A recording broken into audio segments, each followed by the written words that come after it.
Dams. I just did 100 burpees, 100 jump squats, 100 push-ups, 100 pull-ups, and 100 V-ups in 45 minutes, bro. And if you're not believing how hot I am right now, look at these windows fogging up. Look at the windows fogging up. So the video was titled How I Retired at 23. And if you think I'm trying to clickbait you, you are absolutely incorrect. I retired at 23.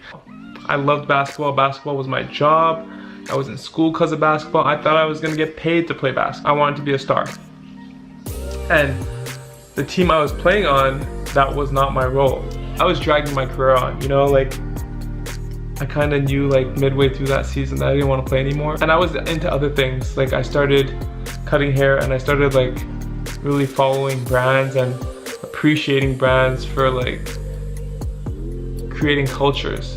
So like I kind of really wanted to start a culture. I stopped playing basketball that year and I dropped school. I was like, I'm tired of university. So I got a lot of flack for that. Nobody really understood. I don't know if people thought I was gonna play basketball and go to school until I was 30, but sick mans. So what I ended up doing was I came back to Montreal and I started a brand. And I used my greatest asset, my hustle, which at the time was cutting hair, to help develop this brand. So in that moment when I stopped playing ball, it was less about what I could be, but more what am I? And I was thinking in the present, you know, because I was always thinking about the future for basketball and I never really looked at the present. And like when I was younger, when I first started playing, I was always in the present. I loved playing it. But then as you get older, it's kind of like, I'm dragging this on, you know, like I'm just like always thinking about what the future could be, you know? So I stopped and I thought about what I was in that moment and I was like, you know what? I need to hustle, and if I want to be a leader, I got to create something that I can lead, a force that I can lead, a team. I need to create a team and roles need to be played. That's essentially what came of Dams. And what it took was starting from scratch, you know? I had to retire from one thing to start another thing. And retiring doesn't necessarily mean that you stop working.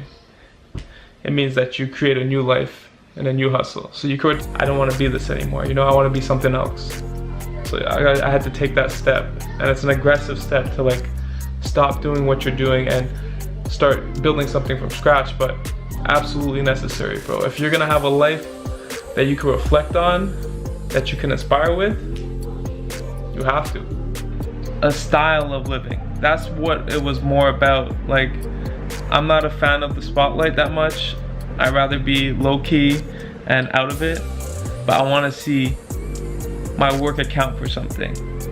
And that's what I love about culture, and that's what I love about building this Dams bread culture, this bread team, this whole Dams movement. That's what I love about it. It's a culture, it's a vibe, it's an energy, and it just keeps going. And even when I'm gone, it'll still keep going. Shout out to the bread team. The bread's good right now. Comment, like, subscribe. Let me know what you guys want to hear, what you want to see.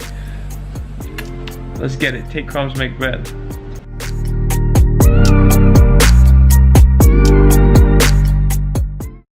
Dams.